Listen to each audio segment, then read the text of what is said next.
वंदना अग्रवाल और आप देख रहे हैं राइट इंडिया प्लस। एक बार फिर मैं आपके सामने हाजिर हुई हूँ अपने नए सवालों के साथ में, जिनका जवाब लेने के लिए मैं जा रही हूँ अम्बेडकर नगर विधानसभा में और वहाँ के विधानसभा अध्यक्ष अजय शुक्ला जी से मैं बात करूंगी। सवाल मेरे सिंपल से हैं, जो अम्बेडकर नगर में अतिक्रमण है उसका जिम्मेदार कौन है? वहाँ के विधायक है या वहाँ के निगम पार्षद हैं?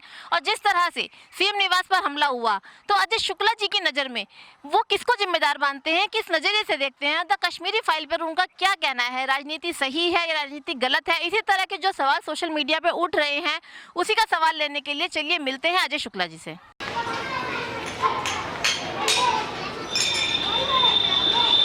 तो विधानसभा अध्यक्ष पुष्पविहार वार्ड से अजय शुक्ला जी हमारे साथ मौजूद है, तो चलिए इनसे बात करते हैं। सर, सबसे पहले स्वागत है आपका राइट इंडिया प्लस पर। Thank you. सर, पंजाब के बाद हिमाचल की जिम्मेदारी विधायक अजय देव जी को मिली, उसके लिए बहुत बहुत राइट इंडिया प्लस की तरफ से आप सबको बधाई। लेकिन अगर इसी तरीके से जिम्मेदारियां उनको अन्य राज्य की मिलती रहेंगी तो इस क्षेत्र की जिम्मेदारी कौन उठाएगा? वो फंड कहां से लाएंगे और इस क्षेत्र की देखरेख कैसे करेंगे? तो आपने क्वेश्चन बढ़िया किया है, मैं उसका जवाब दूंगा, लेकिन उससे पहले अभी नवरात्र चल रहे हैं और रमज़ान भी चल रहा है, तो मैं सभी क्षेत्रवासियों को नवरात्र और रमज़ान की बहुत बहुत शुभकामनाएं देता हूं।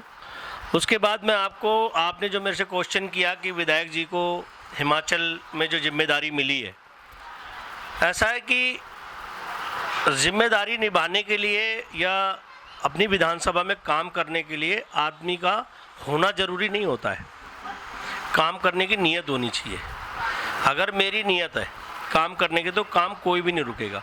आपने पीछे देखा होगा कि विधायक जी ने पीछे 1 साल लगभग पंजाब में जिम्मेदारी लेकर के उन्होंने अपना वहाँ पे बहुत मेहनत की उन्होंने, और उसके बाद उनकी विधानसभा में कोई भी काम आप जाकर के जनता से किसी से भी पता कर सकते हैं, कोई भी काम सफर नहीं होता। उसका एक सबसे बड़ा एक उसके मुद्दा है, और मुद्दा क्या है उसका, एक जो सबसे बड़ा हमारे साथ में बेनिफिट है वो ये है कि विधायक जी के जो बड़े भाई हैं विजय दत्त जी, वो हमारी विधानसभा में हमारे साथ कंधे से कंधा मिला के काम करते हैं। ऑफिशियल जितनी भी जिम्मेदारी है कार्य की, जितने भी काम होते हैं, चाहे वो टेंडर हो, चाहे वो एरिया के अंदर पानी, सीवर, बिजली, कोई भी काम हो, वो सारा काम की जिम्मेदारी वो विजय भाई निभाते हैं। तो इसलिए विधायक जी यहाँ हैं नहीं है उससे कोई फ़र्क नहीं पड़ता। रही बात कि फ़ंड लाने की, तो फंड लाने के लिए कोई ये थोड़ी कि उसके लिए बहुत बड़ा कोई फावड़ा चलाना है या दिन रात मेहनत करनी है। फंड तो साइन से आते हैं, ठीक है। वो साइन करने के लिए ऐसा नहीं है कि विधायक जी वहीं जा कर के भाई किडनैप हो गए या वहाँ पे नज़रबंद हो गए या आ नहीं सकते। जब कोई ऐसी ज़रूरत महसूस होती है उन्हें बुला लेते हैं, और जब भी वो यहाँ पे बीच बीच में आते हैं तो हम क्षेत्र में दौरा भी करते हैं उनके साथ में, वो सभी क्षेत्र में जा कर के लोगों से, जनता से मुलाकात करते हैं। तो ये तो सिर्फ एक मतलब लोगों के जिनके पास कोई काम धंधा नहीं है ना, उनको बातें बनाने का एक वो है, और ऐसा कुछ नहीं है। सर, पीपल वाला रोड जो मेन रोड से कटता है अंदर की साइड में, वहाँ पर अतिक्रमण का इतना बुरा हाल है कि जनता परेशान है। खास तौर पे जिस टाइम बच्चों की छुट्टी होती है उस टाइम पर वहाँ से निकलना भी दुश्वार हो जाता है। तो आप इसका जिम्मेदार किसे मानते हैं, विधायक को, पुलिस को या पार्षद को? देखो, आप पत्रकार हो, आपको बताना मतलब एक बड़ी बात हो जाएगी मैं आपको बताऊं, लेकिन सच्चाई है कि आपको पता है कि वो अतिक्रमण किसकी वजह से है और क्यों है। जो भी ऐसे रोड के ऊपर अतिक्रमण है वो आपको पता है कि उसका सारा का सारा जिम्मेदारी ना काउंसलर के ऊपर होती है। वो वहाँ पे आपने जो पीपल चौक से रोड से देखा होगा, वो आपको पता है कि वहाँ पे बीजेपी के पार्षद हैं, तो उन लोगों ने अतिक्रमण बढ़ा रखा है, और आपको पता ही है किस लिए बढ़ा रखा है, तो इसलिए आपको मिल रहा है। रही बात कि भाई आप आगे जा कर के और कहीं देखो, आपको इतना नहीं मिलेगा। तो जहाँ पे जिस तरीके के आप नेता चुन के लाएंगे, जो इस प्रवृत्ति का होगा, तो डेफिनेटली वहाँ पे उस तरीके की समस्याएं तो रहेगी।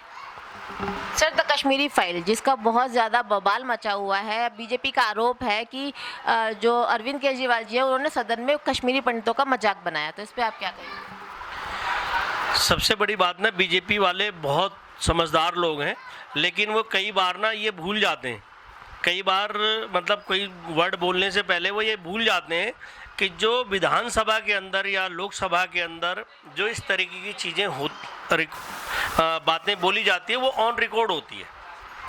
वो ऐसा नहीं है वर्बली कि मैंने बोल दिया और मैं कल मुकर जाऊंगा कि मैंने ये नहीं बोला, मैंने वो नहीं बोला। तो ये वर्बली नहीं होता, वो ऑन रिकॉर्ड होता है। आप लोग उस रिकॉर्ड को निकलवा करके और अरविंद जी की स्पीच सुन लीजिए, आपको पता लग जाएगा कि अरविंद जी ने किस स्पीच में हंसी हुई है और किस स्पीच में क्या स्पीच उन्होंने दी है।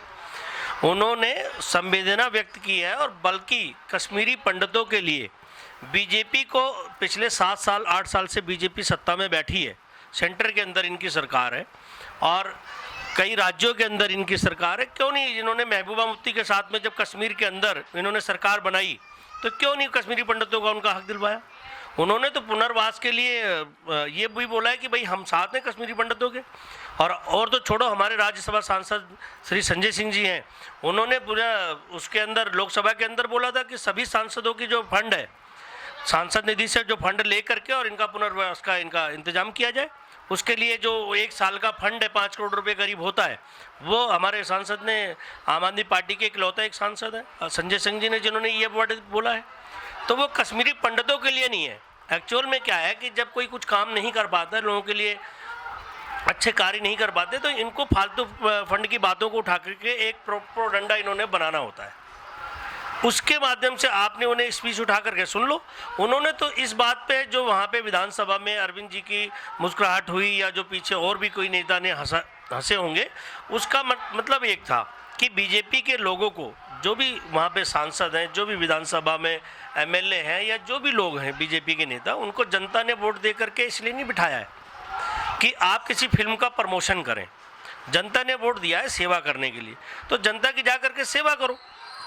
और इस बात पे वो लोग हंसे कि भाई मतलब आपके बच्चे भी क्या सोचेंगे कि भाई सेवा की जगह आप लोग उल्टा एक फिल्म प्रमोशन के लिए लगे हुए पोस्टर चिपका रहे।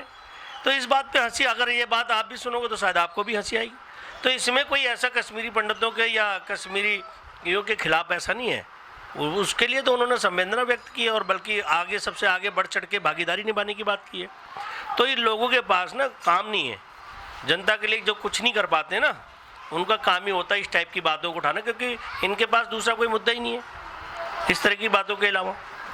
सर, केजरीवाल जी के निवास पे जो हमला हुआ, क्या लगता है आपको उनके बयान की वजह से हुआ या बीजेपी की कोई देखिए, बयान तो मैंने आपको बता दिया, उस बयान में ऑन रिकॉर्ड है, आप उठा करके सुन लो, सुनवा लो, पता चल जाएगा कुछ ऐसा। बीजेपी का सबसे बड़ी बौखलाहट पता क्या है, मैं आपको बता रहा हूँ कि अभी देश के अंदर आम आदमी पार्टी अभी चंद दिनों में और इतनी फास्ट स्पीड पकड़ चुकी है कि उन्हें ये खतरा महसूस होने लगा। उन्होंने कांग्रेस को ख़त्म करने की सोची थी, कांग्रेस ख़त्म हो गई, लेकिन उन्हें एक बहुत बड़ा खतरा महसूस हो रहा है अरविंद केजरीवाल के नाम से, कि देश के अंदर कम चंद समय में एक पार्टी ने इतनी स्पीड पकड़ी हुई है।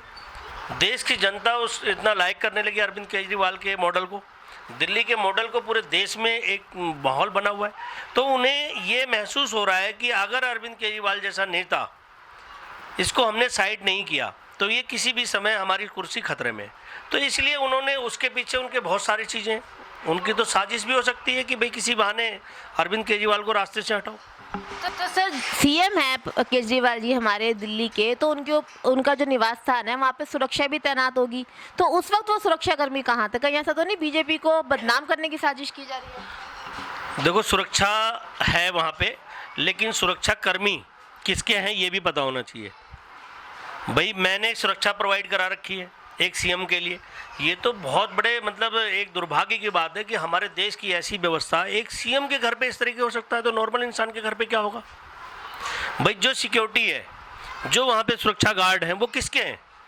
ये बात तो सेंटर और जो भी मतलब इस महकमे को देख रहे हैं, जो भी लॉ एंड ऑर्डर दिल्ली का देख रहे हैं, उनसे जाकर के सवाल पूछो आप लोग कि भाई उस समय सिक्योरिटी कहाँ थी, उस समय सिक्योरिटी कहाँ थी? तो ये तो एक बनाई गई साजिश थी कि जब वहाँ पे सिक्योरिटी, आपने देखा है उस वीडियो में कि एक दिल्ली पुलिस का स्टाफ किस तरीके से उनको हटा रहा है, जैसे कि कोई घर में रिश्तेदार नहीं आते कि भाई आइए स्वागत की तरह। इस तरह का अगर आप जा करके देखो, अभी हम आम आदमी पार्टी का हमारा एक कार्यकर्ता जा करके देखो, अभी उसको पता नहीं लगेगा हमारे कितने कार्यकर्ताओं के इन लोगों ने, दिल्ली पुलिस के लोगों ने किस तरह से वो किया है। वो स्वागत के लायक थे, वहाँ पर तो लठ बरसना चाहिए उनके ऊपर। पुलिस का काम क्या था कि भाई एक सीएम के, चीफ मिनिस्टर के घर पे इस तरीके की हरकत जो इन लोगों ने किया, शर्मिंदगी भरी बात है ये। इनको देश के संविधान को और देश के लॉ एंड ऑर्डर को, सब चीज़ों पे इन्होंने खतरे में डाल दिया कि इनको यही नहीं पता है कर क्या रहे हैं, कहाँ को लेके जा रहे हैं देश को। आज एक सीएम के घर पे इस तरीके के हो सकता है, तो नॉर्मल इंसान के घर का क्या होगा। और इसके बाद आज मैं ऐसा कर रहा हूँ, एक जगह मैं देख रहा हूँ मेरा हौसला बढ़ा रहे हो, इसका मतलब तुम क्रिमिनलों का हौसला ही तो बढ़ रहा है कि एक सीएम के घर पे इस तरीके का अटैक हो सकता है, तो दूसरे घर में करने में क्या बुराई है। तो ये बीजेपी की सिर्फ षड्यंत्र है, और हो सकता है कि इनकी ऐसी कुछ इनकी इच्छा रही हो कि सीएम साहब को, हमारे नेता अरविंद केजरीवाल को साइडलाइन करो, नहीं तो इनकी कुर्सी इनको खतरे में दिख रही है। सर, पुष्प विहार वार्ड की बात करते हैं तो पुष्प विहार के जो पार्षद हैं, आपकी जो आबकारी नीति है उसका लगातार विरोध करते नजर आ रहे हैं और उसका सारा ठीकरा विधायक और केजरीवाल जी पे फोड़ रहे हैं, तो क्या कहेंगे? देखो, ठीकरा फोड़ने वाले तो मैं भी कुछ भी कह सकता हूँ। ये जो हमारे मुंह में ऊपर वाले ने जुबान दी है ना, इसमें कुछ नहीं, बड़ी सॉफ्ट है, कैसे भी घुमा दो और कुछ भी कह दो। सबसे बड़ी बात यह है कि आपने दिल्ली के अंदर जो ठेके हैं जिसके ऊपर ये लोग विरोध कर रहे हैं, आप जाकर के पुष्प विहार में एक ठेका खुला था, जिस पार्षद की हम बात कर रहे हैं, बीजेपी के पार्षद की, उनसे जाकर के पूछो जिस प्रॉपर्टी के अंदर ठेका खुला था वो प्रॉपर्टी किसकी थी।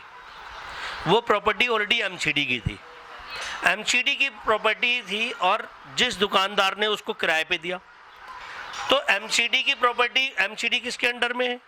बीजेपी के अंडर में। पार्षद कौन है एमसीडी का? बीजेपी का है। तो ये तो उन्होंने खुलवाया। मैं तो एक बात, दिल्ली सरकार ने किसी एरिया में या पर्टिकुलर किसी जगह पे ठेका खोलने के लिए नहीं बोला। दिल्ली सरकार ने एक ठेका अलॉट कर दिया कि भाई इतने ठेके पर्टिकुलर एक वार्ड में इतने ठेके खुलेंगे। अब वो डिपेंड करता है वहाँ के लोगों को, वो डिपेंड करता है वहाँ के जो पर्टिकुलर लोग बैठे हुए हैं, समाज के लोग, वो लोग अपने एरिया को रोकें। मान लो मैं अपनी दुकान किराए पे नहीं दूंगा तो कैसे कोई खोल देगा मेरे यहाँ पे? आज इस दुकान को अगर कोई ठेके के लिए किराए पे नहीं देगा तो कैसे यहाँ पे ठेका खुल जाएगा क्या? तो ये सब तो एक प्रोपेगेंडा है उनका, और उनके पास कोई सीधी सी बात है, कोई विषय नहीं है जनता के बीच जाने का। जनता के बीच जाके इस बार उनको गालियाँ खानी है, और हो सकता है जूते भी खाएं। आपने देखा है 6 दिन के अंदर, एक हफ्ते में 4 बार सीएनजी के रेट बढ़ गए। कल मैंने अपनी गाड़ी में सीएनजी भरवाई, 550 रुपये की सीएनजी, कहाँ 250 रुपये, 250 की आती थी। पेट्रोल कहाँ, रेट कहाँ जा रहा है? डीजल का रेट कहाँ जा रहा है? घर में रसोई जिसकी हम रोटी खाएंगे, भाई रोटी खाए बगैर तो आदमी नहीं रह सकता, उसके सिलेंडर का रेट कहाँ जा रहा है? समझ में नहीं आ रहा है देश को कहाँ पे लेके जाके खड़ा कर रखे। ये तो अगर जल्दी से बीजेपी का मतलब लोगों को समझ में नहीं आया, जल्दी से बीजेपी नहीं हटाई गई ना, तो समझ लेना दूसरा श्रीलंका इंडिया बनेगा। जिस तरीके से इनकी बातें हैं, देश के अंदर महंगाई कहाँ से कहाँ ले जा रहे हैं। आप देखो, आपके घर का राशन 10,000 रुपये का भरता है, कहाँ से आदमी, नॉर्मल आदमी कैसे रोटी खाएगा? रोजगार दे नहीं रहे हो, महंगाई आप कहाँ से कहाँ ले जा रहे हो। मतलब क्या चाह रहे हो देश के ऊपर?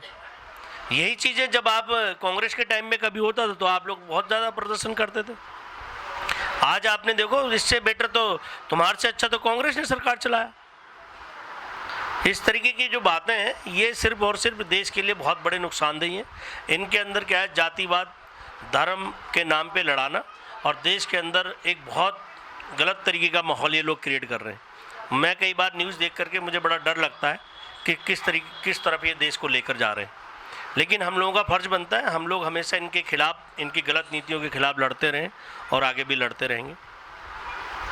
इस वीडियो को लाइक करें, हमारे चैनल को सब्सक्राइब कर बेल आइकन जरूर प्रेस करें